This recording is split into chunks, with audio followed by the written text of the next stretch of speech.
everybody. It's day 3. And you know what we did? We recorded earlier, checked the footage, wasn't nothing on there. So now we're back. So we're a little more relaxed. But anyway, we just finished 4 miles. 4 miles? Did we do 4 miles? Yeah, we did 4 miles. And so we're going to talk about day 3. I didn't do 4 miles. I might have did 3. Okay. We're going to talk about day 3. So how you been doing with day 3, Daddy? Besides a little constipation, I've been okay. That's the only drawback for me so far. We being raw. But hey, you got to keep it real, because if you're gonna do this, you're gonna try it. You may experience it too.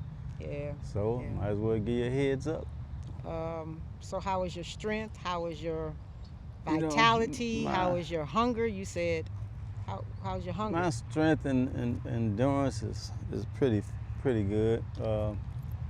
Hunger, I'm not really feeling a lot of hunger pains or anything, like starving or nothing like that, because you're drinking a lot of water, for one. But this morning I did have some coffee on the 3rd day. Yeah, we did. And it gave me a boost. It felt like it was a meal almost, It kind of took away whatever little, feeling I was having. Yeah. But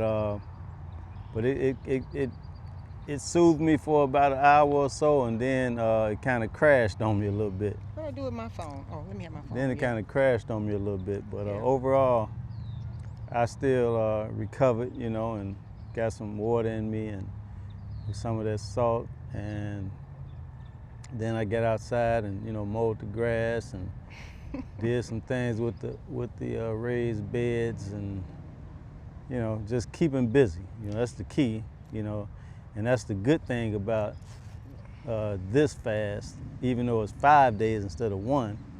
Unlike the Day of Atonement, which is a holy day that we keep, which is in the Bible, and it represents us afflicting our soul for 24 hours, from evening to evening, in honor of the Lord for what he did for us by dying and being crucified. Yeah. So that's 1 day. The only bad thing about that 1 day is you can't do anything. You gotta just, suffer through it, or read or listen to some lessons or get into God. Meditate and just meditate on what the Lord did for you. Right. But other than that, even though this is 5 days, but you can do things. You can do a little light work. You can do some walking like what we just did, and you could stay active enough to keep it off your mind. Yes. Well, I will say, when I got up this morning, well, first of all, I mentioned to you in day 2 that I didn't get much sleep last night. Well, I did I didn't get much sleep the night before, but I was able to get sleep last night because I was able to find some chamomile that didn't have any other fruit or anything in it, straight chamomile. So I was able to take that last night and get some good sleep. But when I woke up, I was dizzy. I couldn't do a whole lot before I got winded. So when hubby here said he's gonna have some coffee, I said, you know what, let me try some coffee too. But I don't do good with coffee, but I'm glad I had some coffee, because once I drank the coffee, and then like you said, didn't you say we had the potassium water? I mean, not the potassium water, but the salt water. The salt water does make a difference for me. Now, I don't know about you, but it makes a difference for me. So when I had the coffee and the salted water, then it picked me up. It really picked me up right away. Yeah. But I did have, because like I told you, I don't scientifically know all the stuff that fasting entails, but there's something called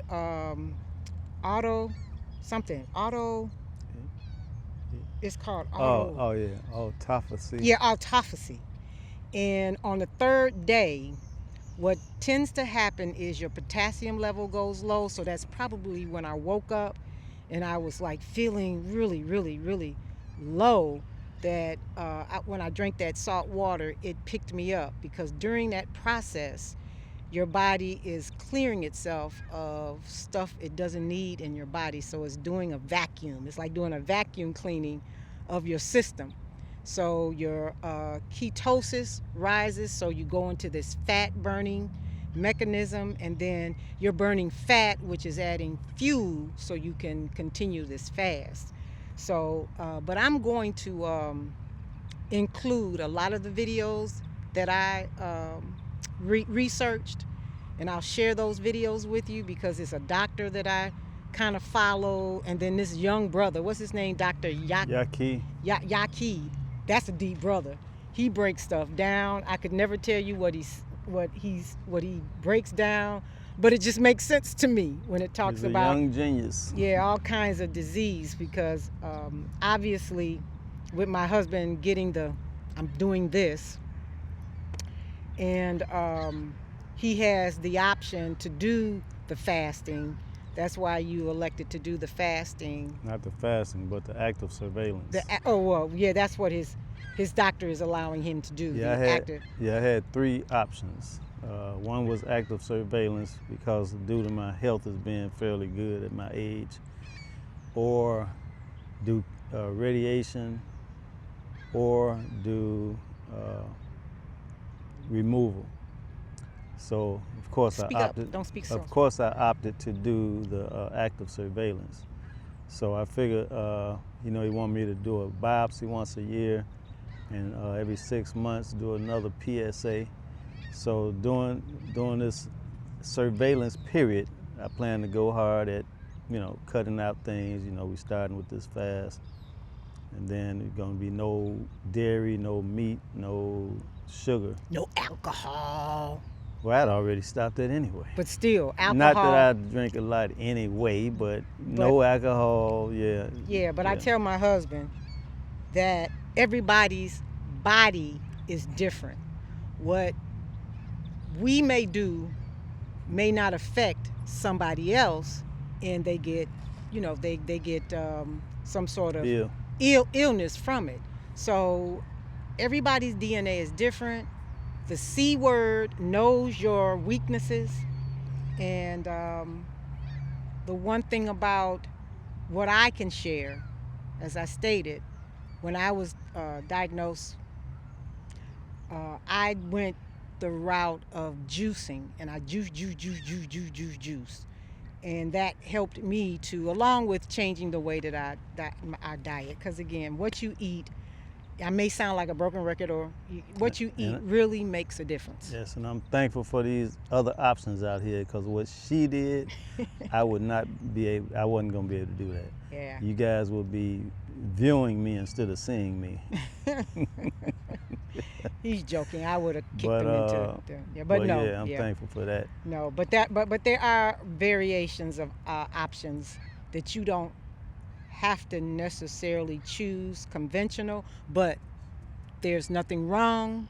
Nothing wrong, nothing. This has nothing to do, nothing against the medical industry. Doctors got to do what they got to do, and some brothers, might have taken other routes. Some brother may need it to do the chemo. Might. That's his choice. It's all about a choice. Yeah. So some brothers decides to remove their prostate. But I chose to do the third option, and I know some brothers, the holistic end, but I know brothers who have done the other 2. I don't know anyone personally who have took this route I'm taking, but I'm sure there's some out there. Yeah, of course. Yeah. There's lots. I won't say lots of videos. Where these bugs come from all of a sudden? No. Leave us alone. But the one thing I will say about the holistic is you can't go into this half-hearted. The beauty of fasting, if you can incorporate it, as I said on day 2 about this scientist, I'll give you that video too, that says that because of, and I'm repeating some things that I said yesterday, get away bugs, but what he says, keep talking. Yeah, what he says is that, come on. What he says is that because we live in such a toxic world. I like this rock. Yeah. Because we live in such a toxic world, that you're going to have to incorporate fasting in your regimen.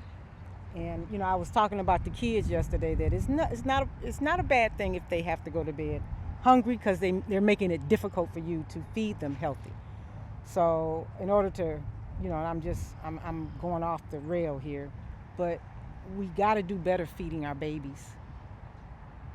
The stuff that we're giving them now, the boxes of cereal, the foods that we have to have a dictionary in order to determine what it the is ingredients that you put, are. We just had a new convenience store just opened up in the neighborhood. Yeah. And as soon as it's set up for our kids. Because it's right out, when the kids get out of grammar school, they walking right past this store. And they got the first shelf you see is nothing but sugar products. Colors, dyes, and you name it. And it's just, man, it's just sad. Toxins and just to make them look pretty and good. So,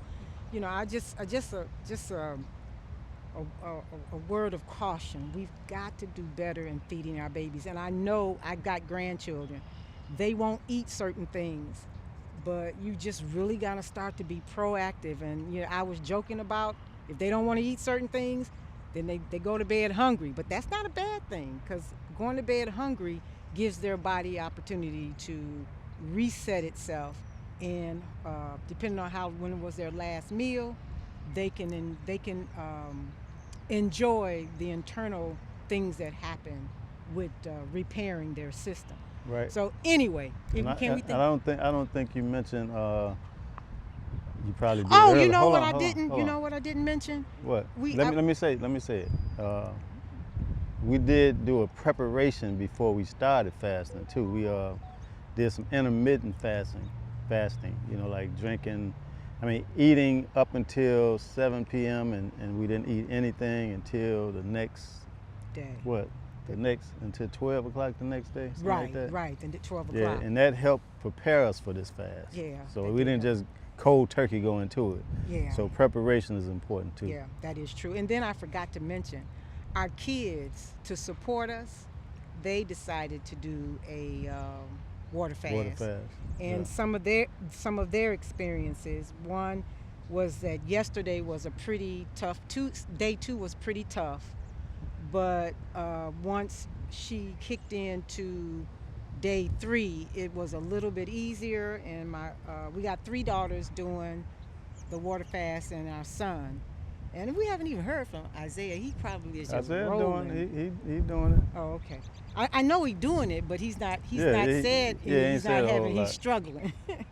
But he's done a 5-day fast before, water fast. But the other daughter is using MCT oils to give her muscles some restoration, and she's a strong supporter of watching those muscles, because when you're doing these types of water fast, you will lose some muscle, and so she's trying to hold on to hers and not have to. And one of our daughters is using creatine for her muscles. That's for the muscles. She's creatine. Using that too, creatine. And that, I don't know if that kind of breaks the fast, yeah. But at the same time, she's still benefiting from fasting.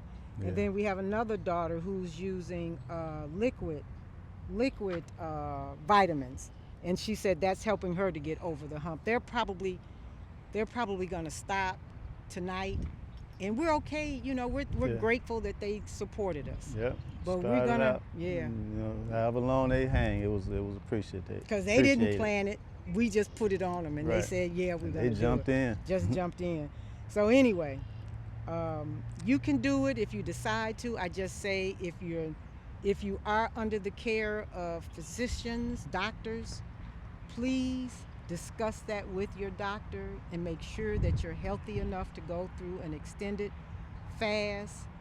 You might start off doing one. We didn't do that. What's that? Because we're a level of health here. We have a level of good health. And we research and we know what we're doing. Right. But you start off with the 12-hour fast. Start off slowly, intermittent fasting. Don't go straight into it if you've never fasted before. But so our kids are doing good. We're still hanging in there.